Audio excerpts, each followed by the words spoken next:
Good evening, everyone, and welcome to the Spirituality Show with Belinda Hayes, the spiritual teacher, here on the Spiritual Events Directory. It's beautiful to connect with you all again. I need to send my apologies for my live space that I was meant to be holding yesterday for you all at 8:30. I came down with my first ever migraine, which was insanely intense. And for any of those that do suffer migraines, I completely sympathize with you now, because that was something that I never ever hoped to experience again. So I do greatly apologize. The beautiful Sarah has said I could jump on tonight instead, so that we were able to postpone the show just to today. So you've got me for the next hour, which is very exciting. I had such a great time last week connecting with each and every one of you, and to those that have found me on Facebook, friended me, sent me messages, or been through my website and sent me a message that way, I greatly appreciate it. It's wonderful just to keep connecting further with each and every one of you. So I introduced myself last week. For those that may not be aware of who I am, I'm Belinda Hayes, the spiritual teacher. I'm located in the Redlands in Brisbane, and I am a teacher. I'm a trainer. I am a Reiki master. I'm a crystal healer and crystal healing teacher as well. And I also run and organise spiritual events here in Australia. So I love the spiritual industry. I love everything about it. I love the people. I love the information and the knowledge. And so when I was invited to come on here and do this amazing show, of course, I jumped at the opportunity, because I wanted to share with you guys the knowledge that I have on all things science, spirituality, healing, energy, and crystals. So a huge welcome to everyone who's on live at the moment. Sandra, good evening to you as well. And thank you, Sarah. I am feeling a lot better. So as I mentioned, I had a migraine last night. It's my first ever one, and I never want to redo that experience, that's for sure. So I appreciate all of your well wishes and the love that you guys and healing that you sent me last night.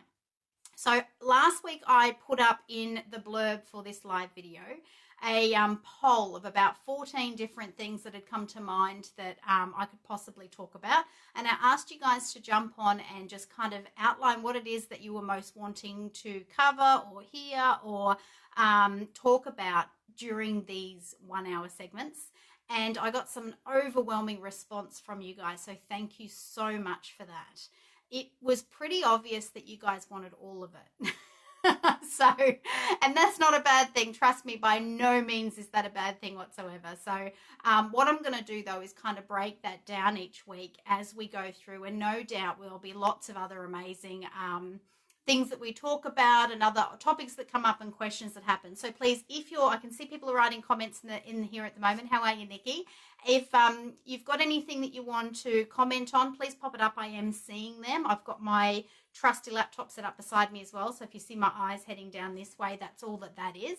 And if you have any questions, you can just pop them into those comments there, and I can actually see them as they come up as well. Good evening, Nettie. It's great to have you on live.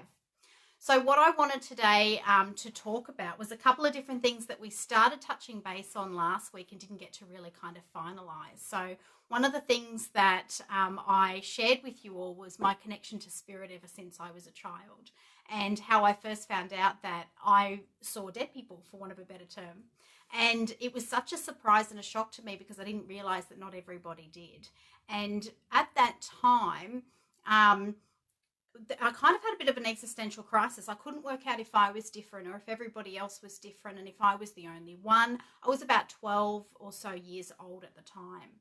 I mentioned that for me, spirit would often appear to me prior to any trauma occurring in my life. So I wanted to share a little bit more about that with you, as to some of the ways that spirit can essentially try to communicate with you, or messages or signs that you may not even realize or not even be aware are coming from the spirit world.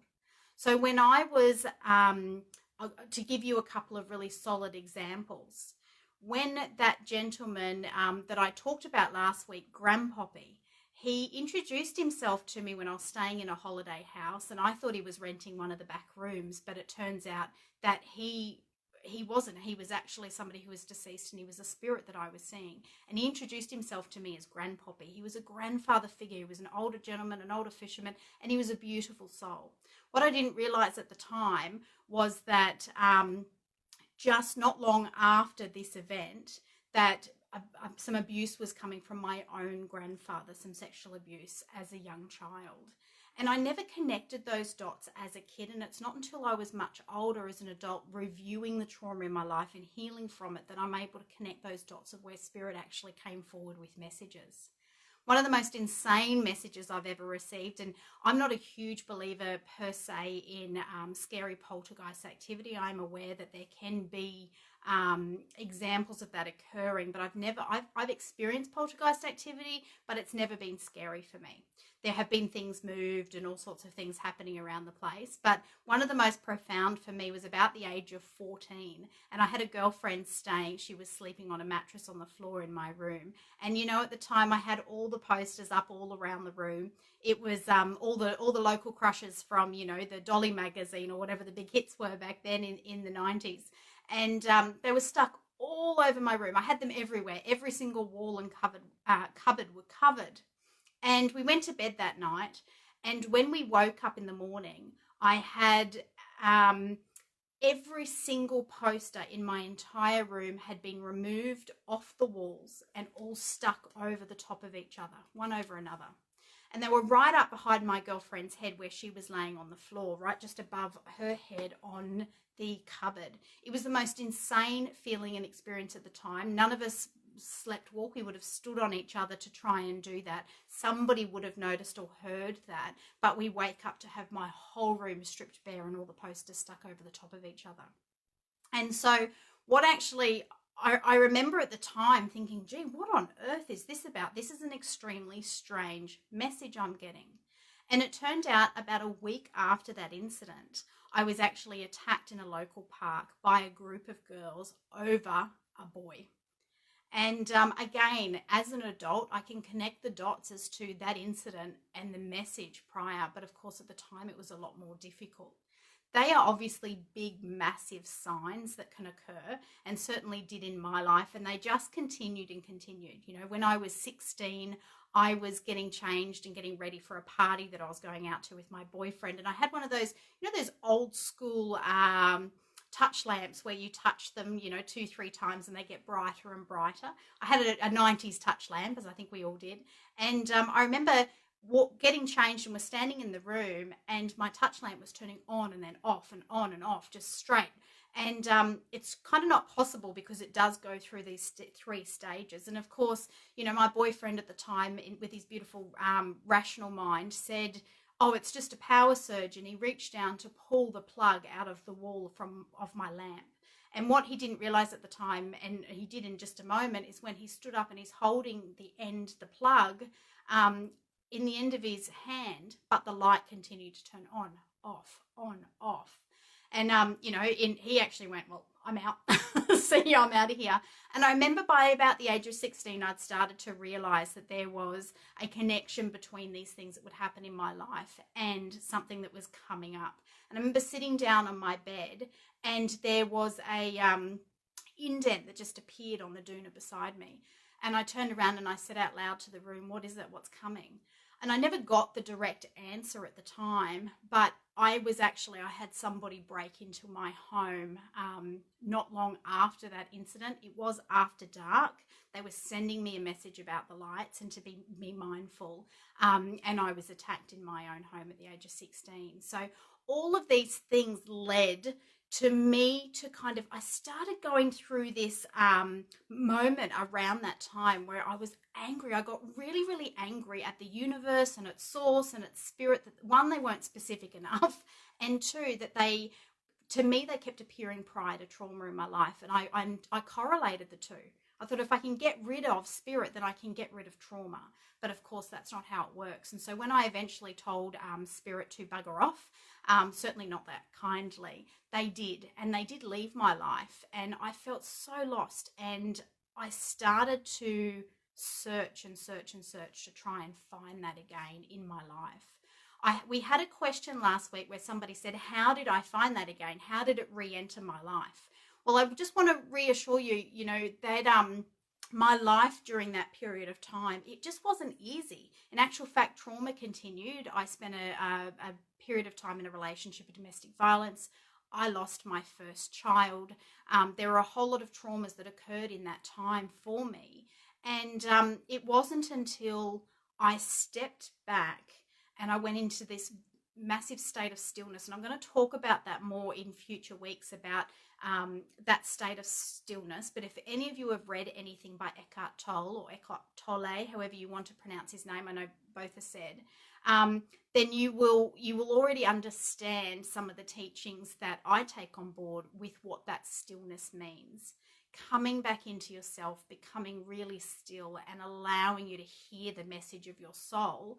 And when I did that, it was like Spirit had been sitting in the background, just waiting for me to put my hand back up and say, please come forward again.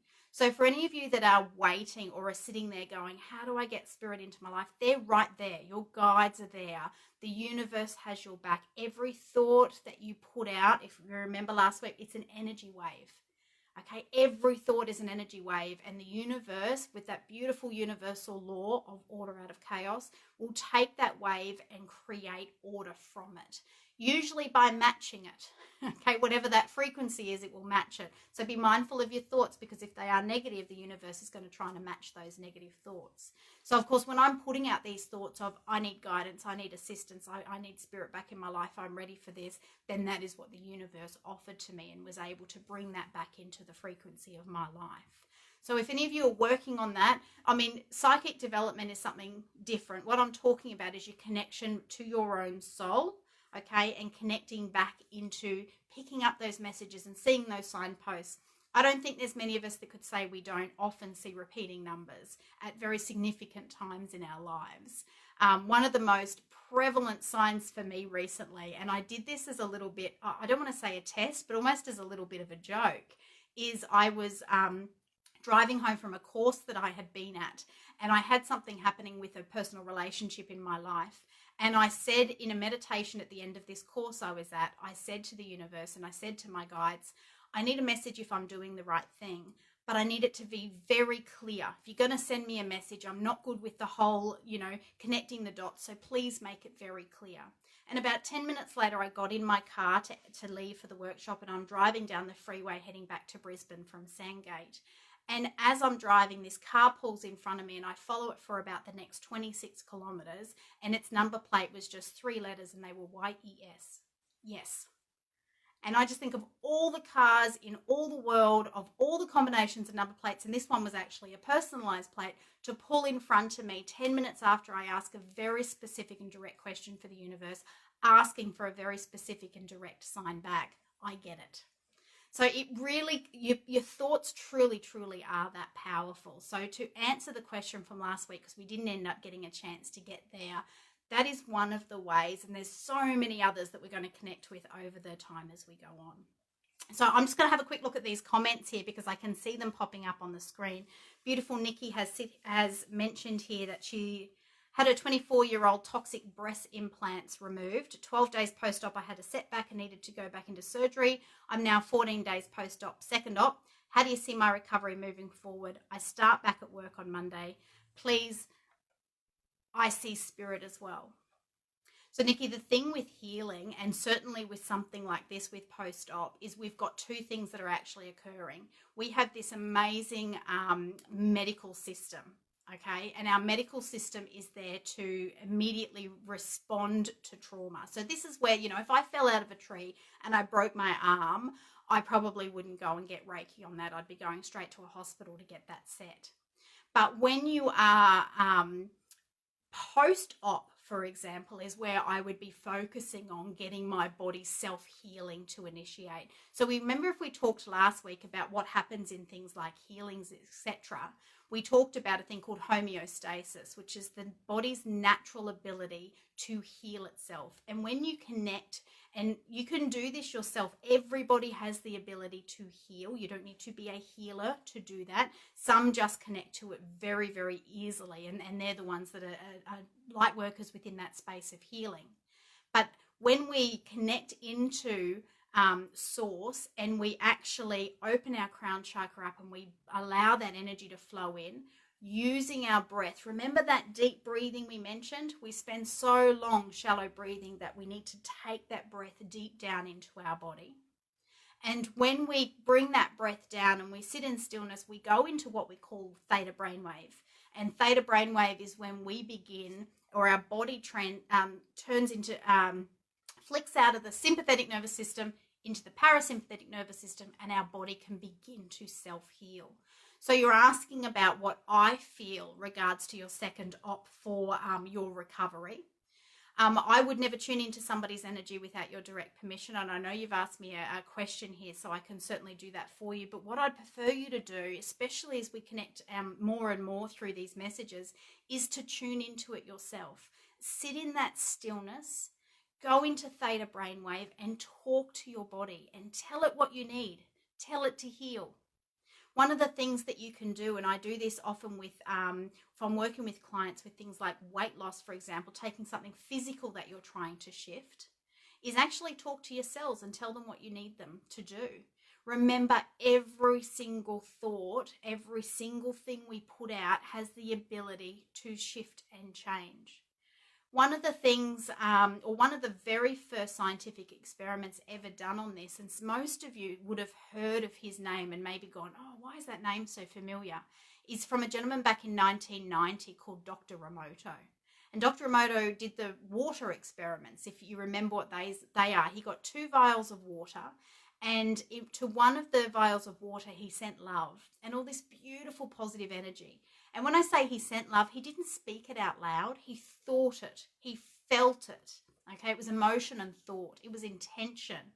And the other one, he sent hateful, negative vibes to.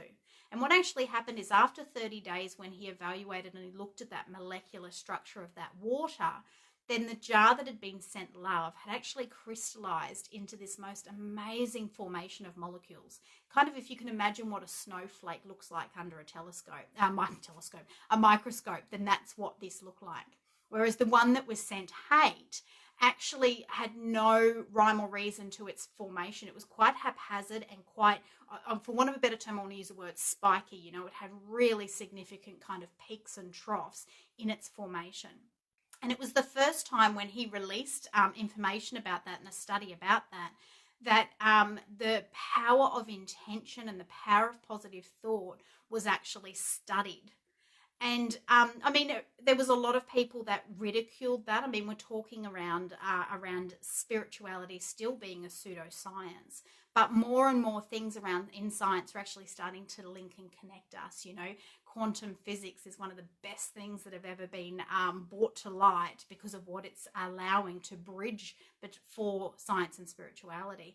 Epigenetics, if anybody's read anything by Bruce Lipton, is another of those. And so he actually, Dr. Emoto took that experiment one step further following the 1990 water experiments, and he did rice experiments where he actually took rice and put rice with a little bit of water, just covering it, and he sent love to one of them.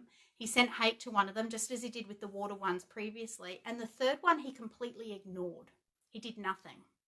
Didn't send it anything, not love or hate. And interestingly enough, the outcome of those experiments, the one that he sent love to, it actually fermented. Essentially the water would have been drinkable. It would have been more like sake, and the rice was actually almost edible. The one that he had sent hate to, as you would expect, it had actually begun to go moldy, and it was not usable or drinkable or anything like that after that time.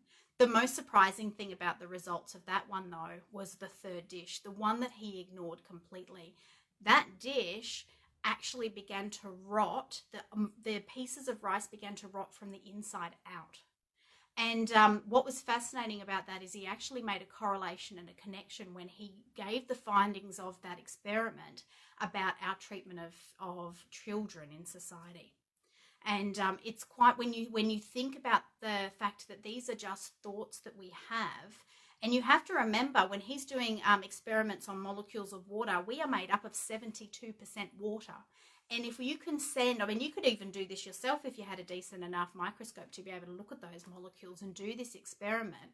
And you can see how healthy the molecules of that water were as a result of the positive thoughts and intention and love being sent to it. And now if you bring that back to yourself, if you're sending positive thoughts about yourself, if you love yourself, this is what we call self-love. It's not an egotistical, I want you, I need you, come here, be mine kind of love. We're talking about true heart-centered love of self. Then you are going to change the molecular structure of your water in your body. And that's just your water. I could go on forever and ever about what it's doing biologically to your cells as well. And that's that beautiful study of epigenetics showing the mind, body, and holistic connection there of healing. So in terms of having toxicity, like breast implants, etc., in your body, you can remove those. So first of all, being mindful of what you eat and drink, flushing toxins from your system. Secondly, be very, very mindful of your thoughts during this time, especially post-op. You want your body to be activating at optimal health that it can be at, and to keep triggering. Spend the time triggering your body to move into parasympathetic nervous system while in theta brainwave, so homeostasis and self-healing can happen, and you are going to have a very quick post-op recovery from that. So I've got Temple saying that she's had similar traumas in her life. The thing about trauma, and I mentioned this last week, is it's so subjective. Nobody's trauma is worse or better than anybody else's or more significant. What I find when I work with my clients is that every bit of trauma is subjective for that person. For some, they have had amazing, wonderful, incredible lives. They've come from incredible families. They've been supported and they've been loved. They've never experienced any form of trauma.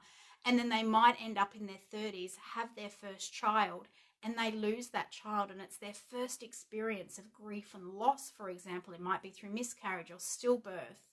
For others, they're 5 or 6 year old children who have raised in horrendous homes where they've suffered all forms of years and years and years and years of abuse. Their trauma isn't worse than that other person's trauma. It's subjective for what their experiences are in their life. And when we all have the ability to heal and process from traumas, and it just starts again remembering biologically what it's happening to your body, so you can start at that physical level. But the physical's the final level. When we experience anything in life, we experience it spiritually first. There's no such thing as time. I'm going to throw that out there. No such thing as time. We've already experienced everything to come and everything that's been. And so we experience spiritually first. If we don't address that at a spiritual level for whatever reason, then it will move most usually to emotional. Now, we are emotive beings. It's kind of what sets us apart in our animal kingdom for who we are. We experience it emotionally. For all of the women that are on watching, we are very connected to our emotions, as are some men, not all of them, because of, thanks to society more than anything. But we feel the emotion very deeply. And we respond and react emotively. If, though, we don't release that emotion, and so many times we will hold emotions in for whatever reason, it's not societally correct to release it. We are afraid of conflict. We have limiting beliefs that stop us from processing it for whatever reason. Or maybe it's not the time or place. For whatever reason, we will often not release that emotion. And when we don't address it emotionally, it then moves through our energy centers to our next center, which is mental.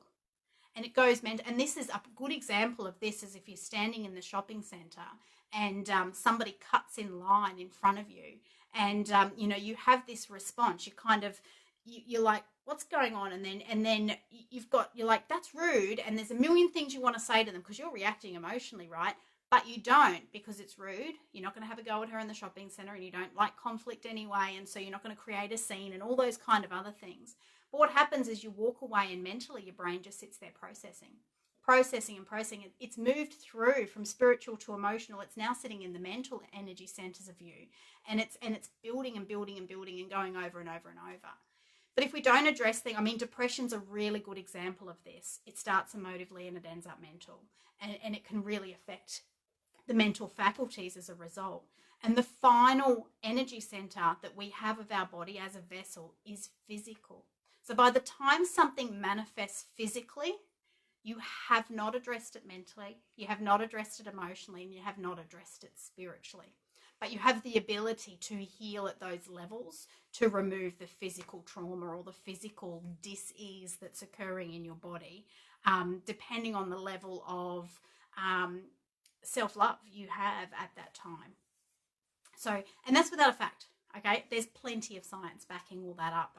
In actual fact, there's some incredible footage and videos of, tumors, for example, and people just repeating a mantra over and over and over and over again, and it's been on live sonogram, and the tumor has shrunk or disappeared completely. Some real incredible, amazing science that's being shown with technology that we can now capture as well.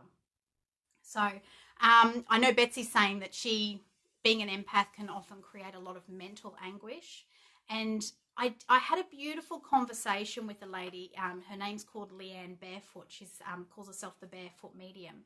And I was invited, she runs a TV show, and I was invited to interview on that show. And we just talked about trauma and healing.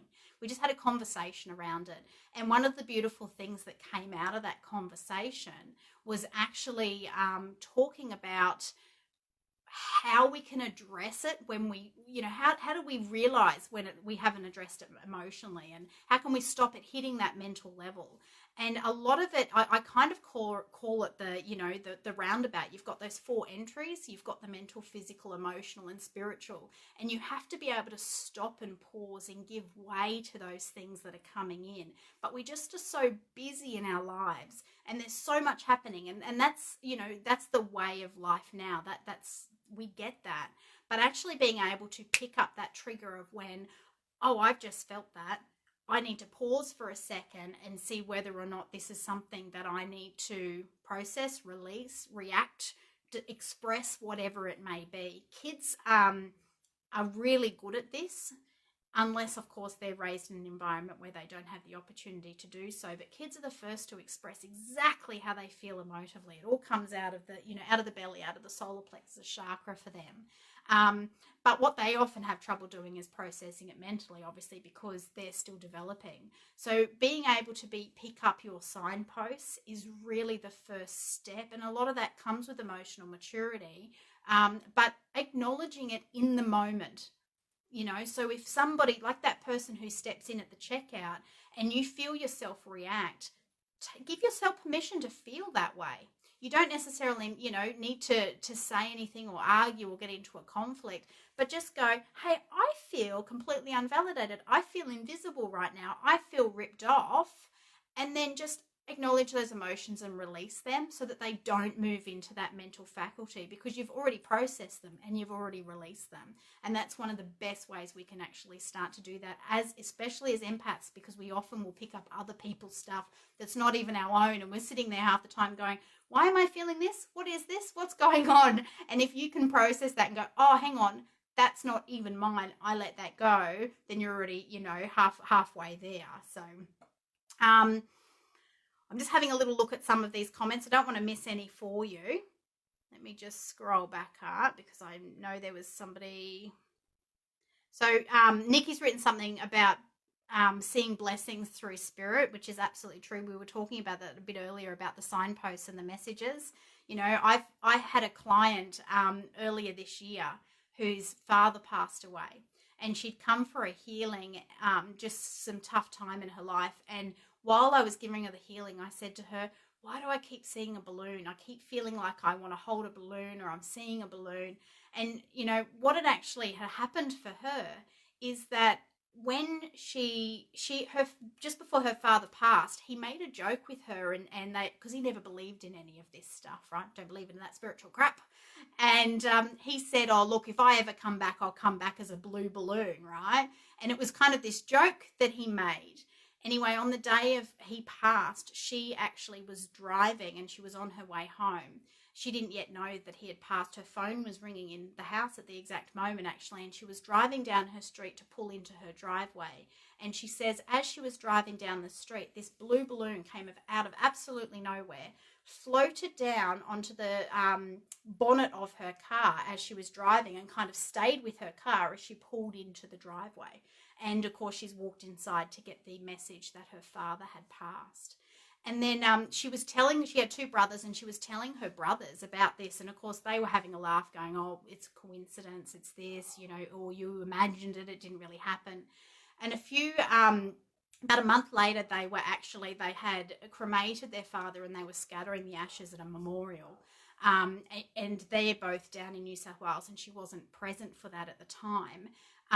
And they rang her that night to say, you're not going to believe what happened. We were at this tiny little, in the middle of nowhere, this little point that meant nothing to anybody but their family and their dad. And there was this one tree, just this little tiny, twig of a tree standing behind them as they were on to throw the ashes out.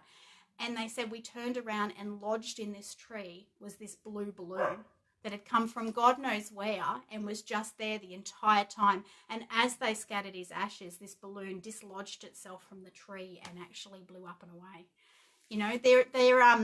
There are so many signs from Spirit all around us at all times, and not just our passed over loved ones, but our guides and our protectors, and all those, all of those energies that are working with us to guide us on our path. Shemaine's just popped a beautiful message. Hello, Shemaine. It's lovely to have you on here. A very gifted medium and an animal communicator, Shemaine is. So she said, I just want to mention everyone here that animals respond very quickly with positive energy, and many people can help their pets heal many different ailments and even tumours with daily positive energy clearing the negative space that is within the ailment, and this can be such a less invasive treatment to surgery for some pets. So thank you for sharing that, Shemaine. She's absolutely right. Animals are incredible at picking up energy. Who here has a cat that stares at the wall and hisses at it? Or that, will be meowing and looking at something in a particular, and you're just like, they are seeing something I'm not seeing. They're great sources, and dogs, they will know immediately if a person is okay or not. They will react to people, and then you'll be thinking, there's something not quite right about that person, and the dog's already picked it up already. So yes, Shemaine's saying she can hear my puppy going off in the background. He's woofing and responding as I'm talking as well. So he'd love to be in here with you all. In actual fact, you can't see it, but I have the cat curled up on my lap at the exact at this moment. So we were talking about releasing and cleansing and clearing of energy in what we were just saying then. And I did grab some stuff, because one of the number one things that you guys were really interested in last week, which I loved and I love talking about, is crystals. So I am a crystal healer. I do combined Reiki crystal healing, and I teach others to become crystal healers themselves. So I'm a crystal healing teacher as well. And so one of the things I wanted to do is have a chat to you today about cleansing and clearing crystals, because that was something that was asked of us last week, and start to have a little look at some crystals. And of course, as the weeks go on, we can get into so much awesome detail about them. Before I do, Shelley's asking about best ways to increase and strengthen your intuition and find what your dominant clair is. I think I'm clairsentient, but feeling is not very strong yet. That's such a great question, Shelley. What I'd love to do, with your permission, is actually park that question, because I want to do a live on that next week. I want to talk about the clairs, and I want to talk about exercises and ways to actually strengthen each of those, or know which one you are. There's a couple of really cool, easy, quick exercises you can do, and some really fun ones as well. So Shelley, with your permission, and if you need to know beforehand, please PM me that question. I'm happy to have a chat to you on the side before or after this, but I'm conscious of the time, and I would really love to do a full hour on that and talking about that, so we can connect and interact and see what we all are here in the feed as well. So thanks for that question, Shelley. I'm going to note it. So the number one question asked last week with the crystals was, how do I cleanse and clear my crystals? Do I need to? Why do I do it? How? Etc., etc. So if you remember, I was talking about the science of crystals last week and saying what makes a crystal a crystal? And the answer to that, just to give you the really simplified scientific version, is that a crystal is a crystal because it has a repeating lattice work formation of atoms or molecules made up within it, molecules within the atoms. Okay, so that is important to note, because that's what sets a crystal aside from any other thing like glass, for example. okay? And the other thing that's important to note is that when an energy wave, which is light, okay, everything's light, we're light bodies, energy is light, when that light or that energy enters the crystal, it's then moving through that lattice, and that repeating lattice work structure, and that's how that crystal gets that kind of vibration, for want of a better term for it. It's how a frequency is obtained within the crystal. And of course, that frequency can be felt. So if you are clairsentient, for example, as Shelley feels she may be, and I am clairsentient, I can hold a crystal and I can feel the vibration, I can feel the frequency of that energy in that crystal. But when you do have some crystals, for example, this big one behind me here is smoky quartz, or I've got a little, which side's is my camera? Everything's in reverse here. You have your smoky quartz. Those crystals will actually pull negative energy out of a room or out of a person. They'll actually clear and move negative energy. And we talked about, how positive ions and negative ions and how they all kind of work last week with energy. And of course, if they've got that frequency of negative energy within it, then we need to make sure we're cleaning and cleansing that crystal and getting that energy to move on. Just as we do with our breath work to help and heal ourselves, we breathe in and we release and breathe that out. And we need to do that for crystals as well. So the number one way, and you're probably all aware of this one anyway, is to put your crystals out in the moonlight. But the reason we say the moonlight is actually, it's not even so much that one particular thing, but it's the elementals. So it's the elementals, because crystals come from Mother Earth. So when we use the elementals, they will actually help cleanse and clear and heal, replenish crystals. So, for example, putting them in the moonlight, then they are actually getting light, okay?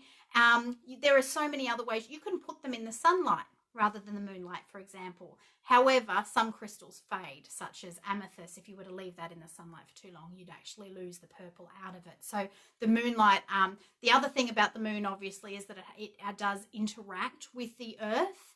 And so when you put it out on a full moon, for example, which is actually interacting and changing our tides of the earth because of the gravitational pull that it is interacting with, then of course it's doing amazing, wonderful things to the crystals as well, without going into mass amounts of detail of what's happening there. So putting it, if you think about earth, air, fire, water, okay, then your fire, which is light, okay, you can actually use to cleanse crystals, so sun or moon. The other thing you can do is use fire, not putting them in the fire, but things like smudging. Okay, so using the smoke that comes from those. So if you do use sage, you can do that. Other Palo Santo is another one. You can also burn frankincense direct onto it. Sandalwood's another great one for cleansing. Then of course you've got water. Okay, so we're going to do, but I wouldn't necessarily, some people say use a salt water, salty water mixture, and you can spray them on your crystals. If you're going to use salt at all, though, just make sure you give them a bit of a wipe down, because you don't want the salt particles actually leaving or being left on that crystal. But I have some very big crystals in this room. I know I said I was going to take you for a walk around it one day, but I will do that, because some of the crystals in here are absolutely awesome and big. In actual fact, I'll just reach down below me here and I'll pull one up that's on my bottom shelf for you. Okay, that's one of mine. You can see the size of it. It's kind of bigger than, it's bigger than my head. Absolutely beautiful double terminated there. But, if I was to try and collect all of my crystals and take them out into the moonlight, I would need a couple of wheelbarrows at least, maybe even a small little truck. So I can't always get them outside. I tend to put my crystals that I use regularly, especially the ones that I keep on me or I use in my healings, I put them out in the moonlight. But what I will use water, I can go around and spray those. My favorite way of cleansing and replenishing my crystals, though, is with sound. So I mentioned sound healing as being something that is absolutely phenomenal. Sound has a frequency, okay? It is an energy unto itself, and there's all sorts of different frequencies. If anyone's into binaural beats or does anything like that, they'll know how incredible sound can be for healing as well. Each of our chakra points of our body has a frequency that it vibrates at, which matches to a particular note or sound as well. In actual fact, anyone who's got a cat's purr resonates at the same frequency as our heart chakra, for example. So they offer amazing healing. but you can actually use sound. So anyone who's got a crystal singing bowl, or they've got tinctures, or if you've got a drum, you can actually go around and beat. And what happens is that frequency of that sound is going to be sent into the crystal and kind of bounce the energy through that, cleaning and cleansing it as it goes. The other thing you can do is use the earth.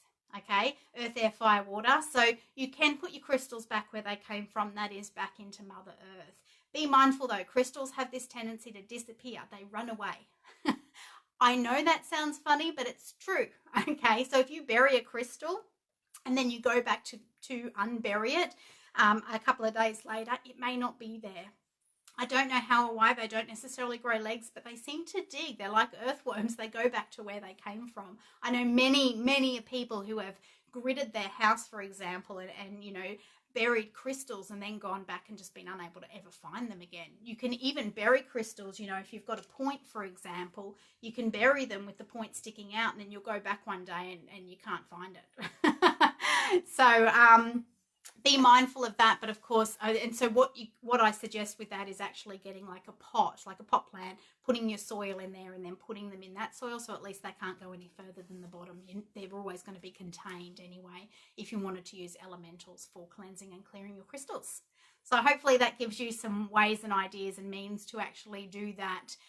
If you have not cleansed your crystals ever, my advice is on the next full moon to put them all out under the full moon. Get the water, get the sound going, and give them a really good cleanse. You will be surprised, especially, you know, if you are sensitive to energy and can feel energy, you'll be surprised at just how much they buzz after you do a cleansing on crystals. I've even seen some people who put them out and their crystals kind of glow from the inside out. They're really awesome. The other thing is, if you pick up a crystal or you buy a crystal from a retailer or a shop, or if you're in that shop and you pick it up and you're like, oh, I don't like the energy of that, don't necessarily walk away from it if it's calling to you, because you may be picking up a lot of different energy. That crystal may just need cleansing or clearing. And of course, we talked about, you know, being mindful of where it's mined and the energy of the earth that it's come from, the amount of people that have picked it up, the process it's gone through to be tumbled, whatever it might be. So it needs a really good cleansing and clearing before you ever use it. Never ever put a crystal on you that's not clear or cleansed, okay? Especially if somebody else has given you a crystal, don't just immediately kind of shove it in your bra or in your pocket, because that could be holding on to energies that you need that aren't resonating with you. And of course, you want to keep that at the highest frequency possible. So hopefully that gives you some information. Shelley's saying she had a black obsidian taken by a bird, so she's going to be more careful next time. Yes, oh my God, yes. Be mindful of where you're putting them out.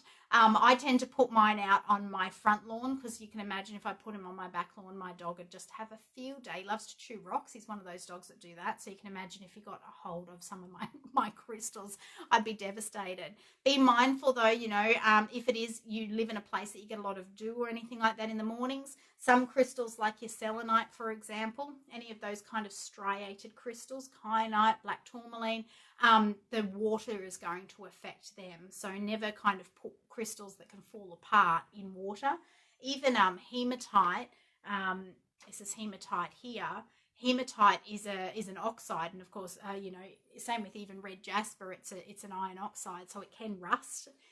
So be mindful. I mean, you'd have to sit it in water for a significant amount of time, but I'm just kind of giving you a little bit of the disclaimer warnings that come with that as well. So I was asked about the crystals last week, about crystals for chakras. So I wanted to give you guys one crystal that we can do tonight. So I'm conscious I've got 15 minutes left. I can't believe how fast the time goes when we get on here and chat. One crystal for each of the chakras, and then just show you a couple of others. And if you absolutely love a particular crystal I show you, pop it in the comments and we can talk more about it next week anyway. So I wanted to start with talking about the crown chakra. So we have 7 chakras within our body, our physical body. Okay, I say 7, there are more than 7. We actually have at least 13 chakras. All right, but I'm going to refer to just the physical body for the purposes of talking about now. So if some of you are kind of going to jump in there and go, actually, Belinda, there's more than 7.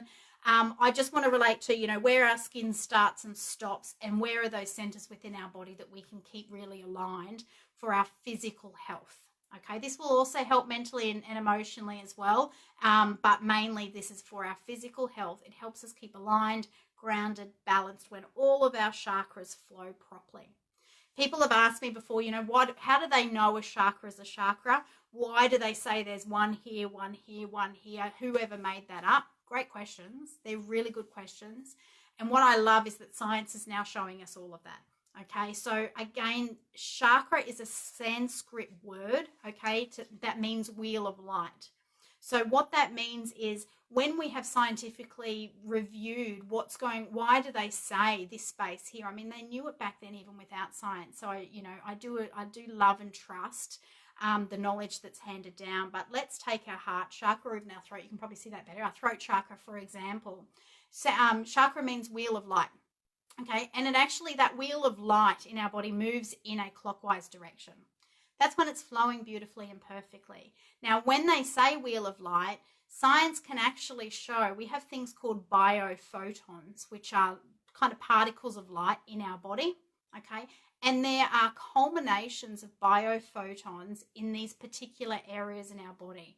And science has shown that these biophotons react together to actually cause or react to certain things that happen or certain triggers in our body. We have 3 different kind of highways of energy, I guess, for want of a better term.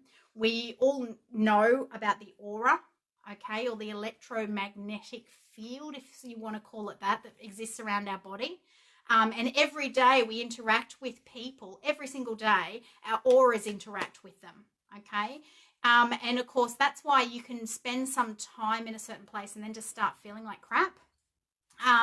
Because your aura is actually being impacted possibly by what's going on around you, the room or the people around you. Well, it is why sitting in circle and when you do activities in circle are so powerful, because everyone's aura by then kind of joins and becomes this one big beautiful space. And often our aura will move and warp and change and react all throughout the day. The second kind of level of energy we have in our body is these chakras, these areas of biophotonic light that exist as wheels of light moving in a clockwise direction in our body. And what happens is when we suffer trauma, especially like your aura, let's say you've got that co-worker, okay, that you sit next to and she's as annoying as hell and you've got to put up with her all day, your aura is being affected by that, okay? You're going to have some days you feel up because you can keep your aura solid. Some days it's going to pull you down because that's going to be affected. Over enough time, enough trauma affecting your aura will get through to your chakras, or significant trauma, okay, that is going to come straight through and kind of unbalance those biophotons in our body. And I'm not going to go into the massive science about that. I talked some about kind of some of those stressors and hormones that are released and all that happens with trauma. But that's what happens. It kind of disperses and affects these biophoton wheels of light and centers in our body. And then they're responsible for different things for us, emotionally, mentally, spiritually, and physically. Okay, so, our throat's a really good one. When we have something that affects us, let's say emotionally, and we don't speak up, we don't communicate it, we don't say it, then it will affect this area here. And the throat's one are normally the first to go physical. You start to get that, in the back of your throat, you start to get a sore throat, tonsillitis, you get all, laryngitis. Who's woken up and just lost their voice? For no, they'll fine 1 minute and they weren't the next, because they're not communicating their truth. They're not seeing and speaking what needs to be spoken about. So, and then of course we have what the Chinese and the beautiful Eastern medicines use, which is the meridians. And they're kind of like the highways of energy. That's, and they move the energy between our organs and between our chakras. So it's kind of it's like the highway of where those biophotons of light move up and down our body. So anyone who does EFT, especially if you're following the beautiful show on here for the EFT and the tapping, that's what you're doing. You're accessing, the meridian points. If you've ever had acupuncture, if you've ever done kinesiology, where they're doing the muscle testing and they're connecting and using those meridians. But our chakras, hey Shani's just jumped on and said I'm late, but hey Belinda, the chakras are something that we can really focus on to keep ourselves aligned and centered and balanced, to keep us feeling well, healthy and whole. And when we are well, healthy and whole, then we make better mental decisions. We can rationalize better. We don't reactively or emotively react, I should say, as easily and quickly. So it's important to keep ourselves very spiritually balanced. And one of the ways we can do that with our physical body is with our chakras. And we can do that in so many ways. I mean, one of the best, I could harp on about this and I can say it over and over and over and over and over, is meditation, meditation, meditation, meditation. We don't just say it because we're broken records. You know, there is so much value in doing that. But one of the other things we can do is crystals. We can use crystals to help center and align and get those areas of our bodies processing and moving correctly. So one of the best crystals for your crown chakra, I'm going to start from the top down because I want to talk about Mother Earth as we finish, is our crown chakra, our seventh chakra, and it sits right at the top of our head here. Okay, and one of the best ways you can remember crystals for the crown chakra, and the easiest ways, is any white crystal. Okay, usually I'm going to put a big, disclaimer there, kind of an asterisk, usually. All right, but if you're just going to use any of your crystals, if you can get hold of any crystal, then selenite's your best friend for that. So this is what selenite looks like raw. I hate that the camera kind of doesn't focus on that directly, but hopefully that's working. Or you can even get them in little tumbles. They look gorgeous. Okay, and if you wanted to work with selenite is a striated crystal and it moves energy. It doesn't hold it. It keeps it moving along it, okay? So you can actually I lay selenite through all of my windowsills, okay, in my home to keep your energy moving in your house and not stagnate any energy. You can wear it. So you often see people wearing kind of selenite necklaces, obviously not something this big, but hey, if you want to help move energy. Or you can actually, even during meditation, or if you're just laying there, actually place the selenite on your crown chakra to help move that energy as well. So this is great for anyone who wears jewelry. We often forget that we have crystals on our fingers, okay, and we're wearing it. You need to cleanse and clear them as well. And, when was the last time you took your diamond off your finger, or your emerald, or your ruby, or whatever it might be you're wearing, turquoise? You can actually get a bar of selenite, leave it on your bedside table, and then at night time take your rings off or your necklace, lay it on here, and it will help cleanse and clear that energy for you overnight, which is a really cool way. So just, quartz is obviously a crystal, a white crystal that everybody knows about. There is, of course, the beautiful opalite, if anybody has seen that. Don't be tricked by opalite. It's the most man-made crystal. Okay, so if you're not sure if it's legitimately opalite, don't buy it. This is. All right, opalite's beautiful. And you can also, some of your really light pale blues. So this is angelite, will work through the crown chakra as well. But, as a rule of thumb, your white crystals. As we move down, we've got our third eye, okay? And we're all trying to awaken our third eye and use our third eye more. Our third eye is directly connected to our pineal gland, and I'd love to share the science of the pineal gland with you in one of these future lives as well. But primarily, the easiest way to remember the crystals you can work with for the third eye are your purple crystals. Okay, so of course, everybody's best friend and the pretty crystal is amethyst. That's my beautiful, gorgeous piece. Or you might see it in the tumble. Okay, so of course you can, again, all of those ways. With amethyst, you can place it directly on your third eye, keeping it in your room or beside your bed. They do come, because it's a quartz-based crystal, amethyst, when you get these points, of course, remember I talked last week about it manifesting and amplifying energy, which is very exciting. So keeping something like this, especially if you are trying to do things like astral travel or meditate, keep some amethyst in that space that you do that. There are other beautiful crystals that work through your third eye as well. So anybody who works with fluorite, that's a purple fluorite, but you can get green or even gorgeous yellow or amber fluorite. Look how clear and see-through that is, which is gorgeous. Lepidolite, some of you may or may not know what that crystal is, and that's okay, but you can see that purple flecks in there. Lepidolite is great for working with addiction. So if you are trying to quit smoking, pop some amethyst and some lepidolite, and it will help work through your addictions and balance your emotions in relation to that. So, or any addiction for that matter, but I know it was a great one to use. I've used with clients who are trying to quit smoking. As we move down, because I really would love to give you at least one or two crystals that you can go and have a look a bit further about, or if you've got them, go, oh my God, I'm going to use them. We look at the throat chakra. The easiest way and the kind of cheat sheet for that is any of your blue crystals. Usually your darker blue, but your lighter blue as well can work through this space. So the one that I highly recommend for the throat chakra is blue lace agate. Okay, I don't know if can you see that gorgeous, there it is there. This is it raw. It's absolutely stunning crystal. Oh, it's a bit bright. Just so you can see my beautiful face. I've made it too bright for the crystals. Anyway, blue lace agate is a great crystal, and I use this one a lot with children. So it's actually a calming crystal. It's really good for anxiety. So if anyone suffers from anxiety, using blue lace agate will actually help keep calm. I actually have sent my kids to school before with blue lace agate and hematite in their pocket. So it keeps them calm, reduces their anxiety, keeps them nice and grounded, for example. But any of your other beautiful blue crystals, you know, kyanite is one. That's a tumbled kyanite. This is what kyanite looks like raw. Again, one of those gorgeous striated crystals. Helps move energy. It opens up. The thing with the throat chakra is it's responsible for our inner truth. Okay, so when you're working with crystals like this, they're going to make you speak up and talk your truth. Provided you always speak and say it with love, you're going to be perfectly okay because it's your truth. Okay, sometimes it can smack you over the back of the head and your spirits will kind of make you see your truth. And for a lot of people, this can come about with kind of career change and things like this. So if you're working, if you are between jobs or you're feeling a bit funny, you know you're not in the job you're meant to be doing, work with your blue crystals to help bring that truth to the surface. And there's so many of them.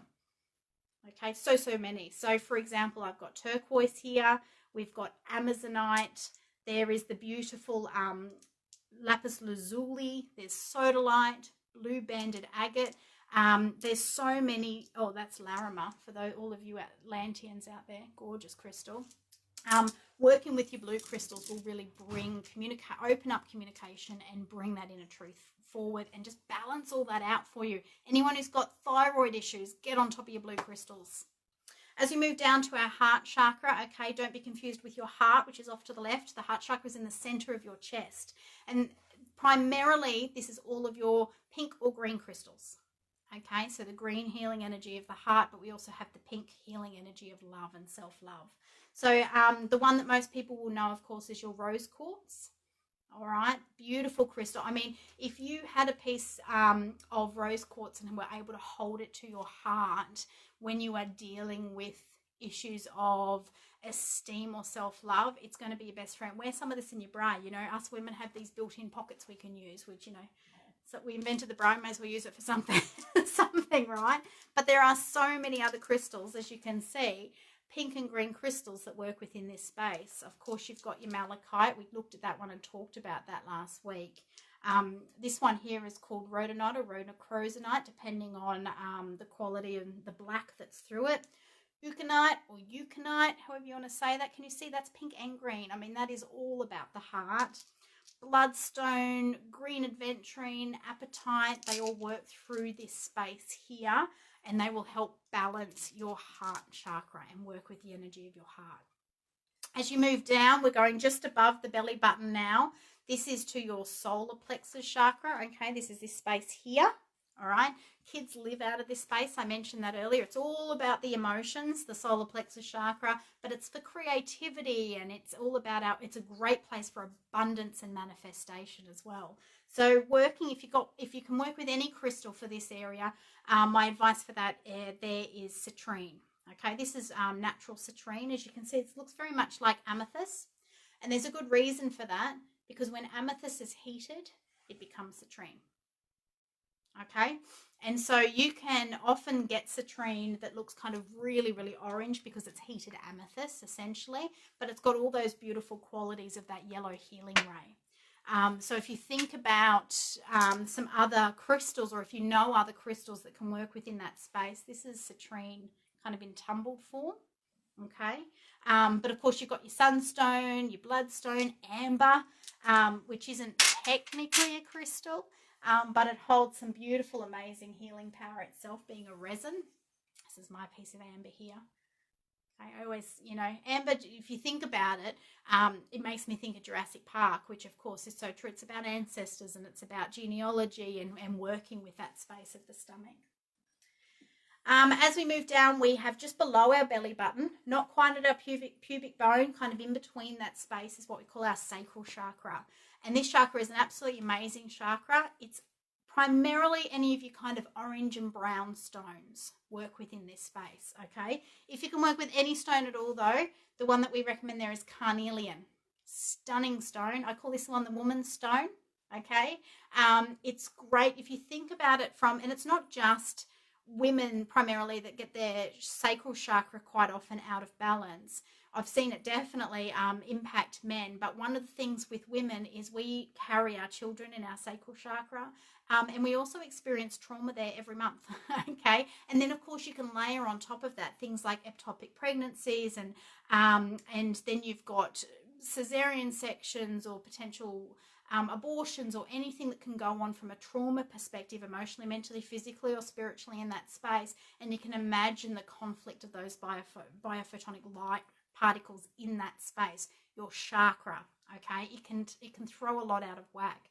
And our sacral chakra is responsible for our self-esteem, our personal power, our romantic relationships, so our sensuality and our sexuality, but it's also responsible for ancestral connections, okay? So if you want to think about your mum, your dad, your auntie, your uncle, your grandmother, all that stuff is all in your sacral.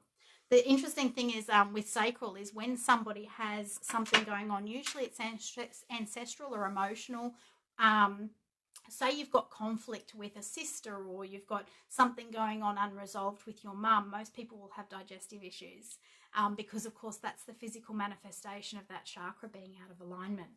Okay, so if you are dealing with any of that, and I haven't even kind of mentioned the organs and all that sort of stuff that exist within there, but just for, you know, if you want to work with a crystal, then carnelian's your crystal to work with. There are other kind of orangey stones. This one here is tiger's eye, or yellow tiger's eye. We all love tiger's eye, stone of protection, because it protects the energy around that space. This is pyrite, okay, otherwise known as fool's gold. We all probably, you know, as kids, do you remember going down to the creek and kind of sifting for gold? This is how pyrite grows. Isn't it amazing, that gorgeous cube formation? Another one, if you are an Australian, if you're tuning in here from Australia, and this is only found in Australia, and this one here is Mookaite jasper. Absolutely gorgeous. It reminds me of the red earth of Australia, just even looking at it. It looks like fudge. You feel like you could eat it. But it's got amazing energy that comes, you know, from that grounding place of the earth and our ancestors. And then, of course, last but certainly not least, not by any means, is our base chakra.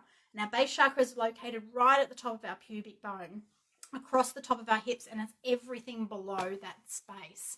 And our base chakra connects us. We talked a lot about it last week. It connects us to Mother Earth. It connects us to Schumann resonance. It helps balance and ground us. And the best crystal for that, and I mentioned it, was hematite. If you can work with any crystal, hematite. It's a very heavy crystal.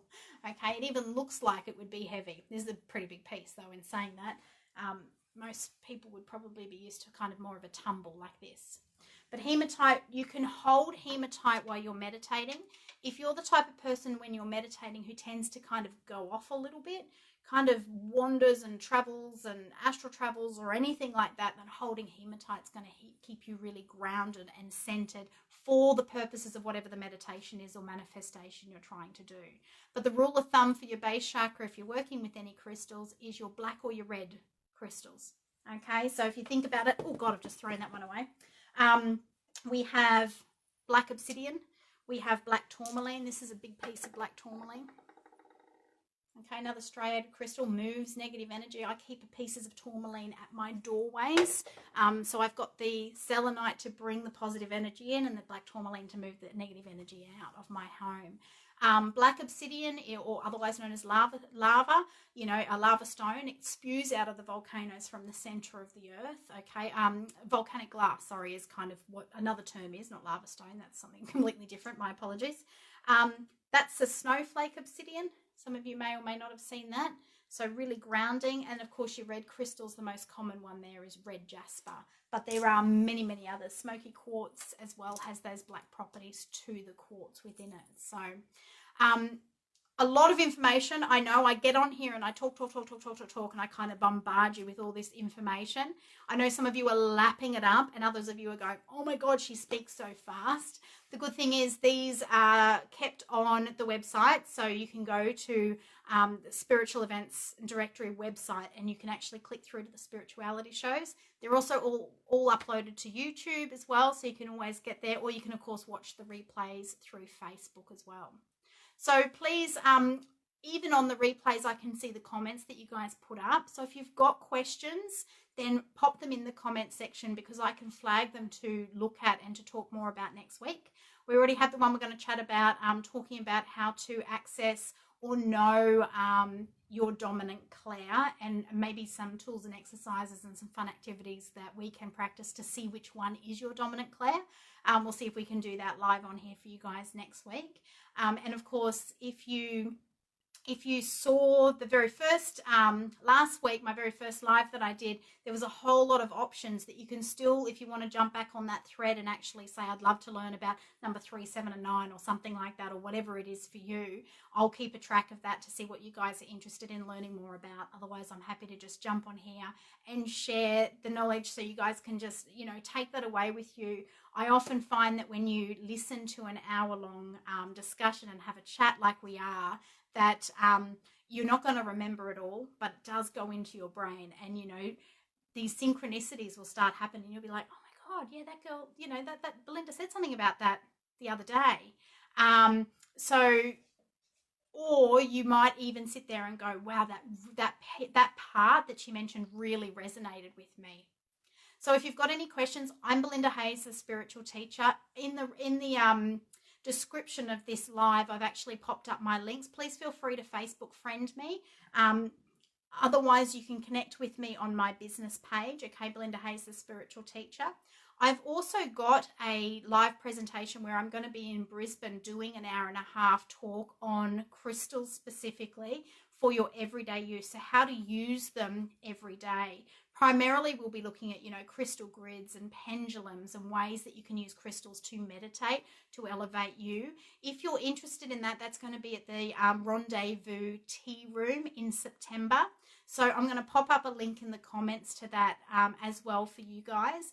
It is limited to only 15 people, and I'm only charging $15 for that presentation. So you can come along and connect with the beautiful Luke's Angels from that tea room and meet myself in person and hear a lot more and see the crystals in person, because I'll bring them down with me as well. So I will pop that up. Shani's asking if I'm going to be at the Psychic Fair at Strathpine this weekend. Unfortunately, I'm not. It is actually my children's school fete, so I get to hang out for the day down at their local school, which is going to be super fun, and they've got all these amazing rides and they're doing dances and whatnot. So I won't be there, but I do have some markets, etc., coming up in August, which I'll have that I'll be at, that I'll have a chat to you guys about in future lives anyway. So tonight was a bit of an exception. I was on today at 6 o'clock, but usually my normal time is Wednesdays, 8:30 to 9:30. And of course, if you can't catch me live, you can always watch the replay at any time. So it's been amazing connecting with you guys. I give you my love and my complete gratitude for tuning in and for sharing and for being a part of this beautiful movement that we have